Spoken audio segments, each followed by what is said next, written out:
it's far too early to plan next year's Christmas tree, especially if, like me, you haven't taken this year's down yet. But did you know that transportation and disposing of a Christmas tree has a big impact on the environment? Take a look at this. A 2-metre tall Christmas tree that ends up in landfill has got a carbon footprint of 16 kilograms. A recycled cut tree produces about 3.5 kilograms, and a 2-metre tall artificial tree has a carbon footprint of about 40 kilograms. So, is borrowing a tree the answer? Because we've got to have a tree, haven't we? Our reporter Mark Ansell has been to a tree renting service in Todmorden, which is believed to deliver a kinder Christmas to the planet.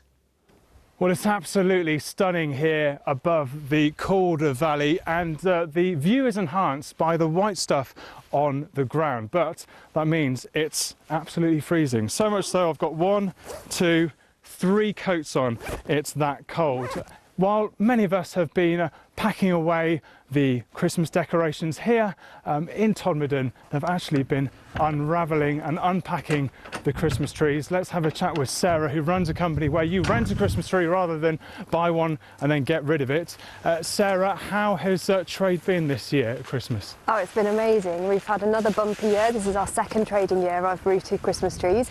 And the idea is that we rent the Christmas trees out to customers so they don't have to cut them down and they don't have dead trees at the end of the Christmas season. So Sarah, why would somebody want to rent a Christmas tree when they can buy one for a similar price? Well, I think this means that they can see the same tree again next year. We do all the hard work of looking after it and taking it to the customer's house and bringing it back again, but they then get the same tree to enjoy next year, and it becomes part of the family, and it's a new family Christmas tradition, which is fantastic. And they don't obviously then emit the carbon as they're dying, which is the big problem really. When you cut a Christmas tree, about a 6-foot tree down, it's 16 kilograms of carbon, which is going back into the atmosphere, which we know is not good for us. And these trees that you've collected, you've brought back up here, and they're going to go back in the field next to us, aren't they? Yeah, they all live there happily all year round, enjoying the sun and the snow and all the weather that we get up here.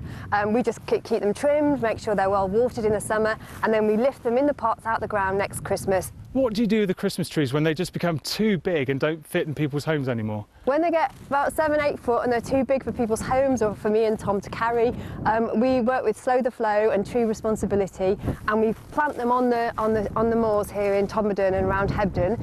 The trees live on and continue to absorb carbon and also soak up that rainwater, which helps the flooding issues. Sarah, thanks very much. Absolutely lovely place you've got here. And if you fancy an alternative to buying a real Christmas tree and you don't fancy a fake one, then perhaps renting one is the future in 11 months' time.